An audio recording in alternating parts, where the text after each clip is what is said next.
What up? I'm Melissa Fortune, created by Fortune, and welcome back to my channel. And today I'm gonna unbox my brand new Cynthia Rowley leather cargo bag. I've been eyeing this bag for so long. The initial price of the bag was about $695. I wasn't about to pay that. So I kept watching it, and then finally it went on sale earlier in the month of December. They added an additional discount on it, and I had to cop it. Because initially it was on sale for $415, and then with that additional discount, it went down to $333. I'm very proud of myself for waiting. I have not opened the box yet because I wanted to do it with you guys so you can see my actual real reaction. So let's go.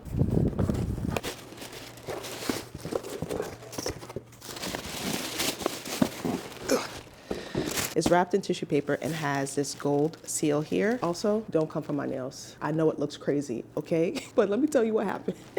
Listen, Linda, listen. Very proud of myself. I finally did my nails. One of my good friends, she's a nail tech, and a few years ago, I can't remember how long, let's say 3 years ago, she showed me how to apply the applique gel extensions. It was a quick lesson, so she encouraged me to practice and continue doing it by myself. The first time I did my nails, it took me 14 business days to finish that shit. So I said, no more. This takes too long. I can't do this. But recently, I haven't been in the mood to go to the salon. I have not had time, so I was like, you know what? I'm actually going to learn how to do this and get better and practice so that I can do it faster. So with the applique gel extensions, you're supposed to apply the nails first, then paint it. That is the proper way. I decided not to do that because although I can draw, I cannot paint on my nails. I have a very difficult time applying it, painting it. So I was like, you know what? Let me paint the nails first, then apply it, even though that's the wrong way. I'm very happy I did it though, because I learned a lot within that process of just how to apply the nail. How to paint the nails properly, because the first time the polish looked a little janky, but I kind of get it now, and how to cure. And then also to playing with the different brushes, playing with the paint, because I didn't have the nails on and I wasn't struggling to paint it. I kind of allowed myself to be creative and learn those things. So I'm happy about that. But I think going forward, if I do paint the nails first, I have to apply it with nail glue as opposed to trying to do the gel process, because that did not work. Initially, I was supposed to glue my nails back on, but it was just taking too long, and I just needed to focus on creating the content. I'm gonna deal with putting these nails back on after this video, but I'll also show you a video of me painting them because I thought it was really fun, really cool. But again, I think next time I'm gonna apply them properly, so I just understand the process of applying them properly, and I'll keep you updated with my nail journey. Now back to the bag. I was a little nervous because I was about to say, I know they didn't put this $700 bag in a plastic bag without some type of canvas duster bag. It looks like there is something.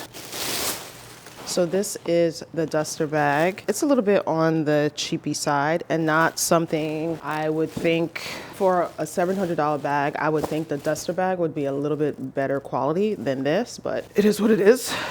Okay. So now on for the bag. Okay.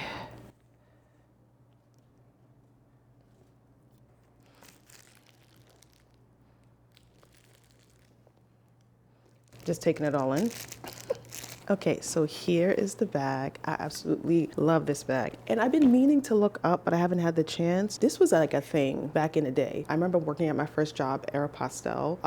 I had wanted some type of cargo bag like this. I was trying to figure out if maybe back in the day it was a Cynthia Rowley bag, and maybe they reproduced this bag, just like how, is it Balenciaga? Reproducing their motorcycle city bag, whatever it's called. I don't know, but you do have a lot of brands that are bringing back old styles that were popular 15, 20 years ago. So I can't remember if it was Cynthia Rowley, but I remember loving this designer bag so much back then. Couldn't afford it, and I found like a cool dupe on eBay that was faux leather, and I rocked the shit out of that bag. Until everything was cracking, and then I eventually had to throw it away. So first impression of this bag, I love all the little pockets. The leather is butter soft, but I thought it would be a little bit thicker considering this is like a bag and you need it to withstand shit. The hardware is all silver, comes with a shoulder strap. Let's put that to the side for now. I do have to say too, for a $700 bag, the lining is pretty cheapy. With that being said, I'm very happy that I spent $333 on this bag. I still love it. It's just, I was expecting a little bit more.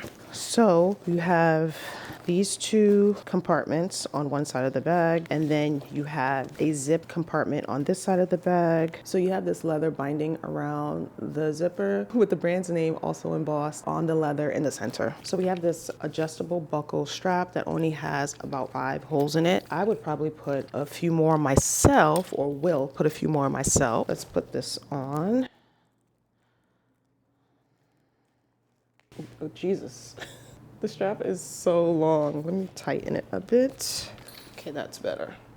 So you can wear the bag crossbody, or you can hold it from the handles. I do wish the handles so I do wish the handles were a little bit longer so you could wear it over the shoulder. I don't always want to rock a fucking long ass strap. If you could really truly see the texture of the leather, it's like a butter soft leather that I would think would be used on clothing rather than a handbag, especially a utility bag like this. I imagined myself using this to go to work, maybe even traveling. I don't know if I would want to travel with this bag. Sorry about that. That window was causing a glare over here. I just closed the blinds, but like I was saying, I would not want to travel with this on a plane unless I'm like in first class and there's mad room under the seat that I could comfortably slide this under without damaging it. Also, because the leather is soft, realistically, this is a large bag. You don't want to be overstuffing anything because I wouldn't want to cause too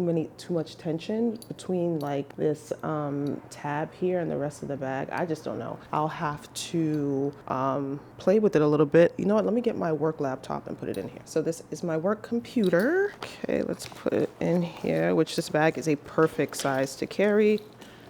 Okay, that's not too bad. All right, the tension here isn't bad. Let's see if I hold it from the straps. Okay, so the tension isn't too bad, so I could rock my work computer in here. I don't know if I would do my personal computer, but this is pretty sturdy for what it is.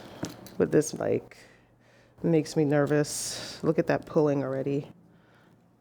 Like this side doesn't look too bad, but this side look like she's struggling. But again, if I hold it from the main shoulder strap, it's not bad.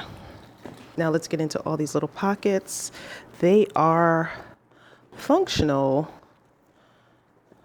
This doesn't have a closure. Obviously some of these are just for decoration, but let's see the zipper one.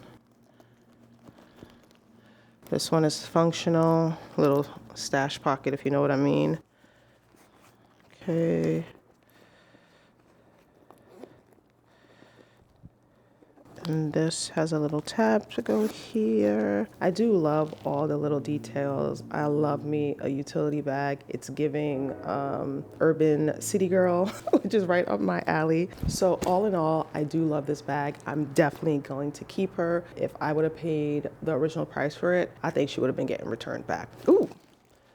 I forgot the side pockets here. Another little stash pocket that's functional. Another little pocket here on the side. This is actually a good size. I have this little pull tab here to keep this closed. Obviously not secure, so I wouldn't put anything of value in here, but maybe like, I don't know, to be honest. Also, the other disappointing thing is I would think that obviously, most of these pockets are for decorations. The only ones that you could really use are the ones with the zipper if you just have something little you want to throw in there. But I would think for a pocket like this, there would be some type of magnetic closure to keep the flap down, but there is none. With this pocket as well, this has a zipper. With this pocket that is a decent size, like, bitch is she's just flapping in the wind, you know? I really do love this bag. I just wish she wasn't a delicate flower as she is, and she was a little bit more rougher and sturdier in terms of the thickness of the leather. But other than that, I love it. I'm still going to keep it and I'm gonna rock it. Let me know if you have any questions. Oh, this bag also comes in brown suede. Beautiful. I'll put a picture up here. Well, that is all, folks. I hope you enjoyed this unboxing of my Cynthia Rowley leather cargo bag. Let me know if you have any questions. And with that, I'll see you in the next one. Peace.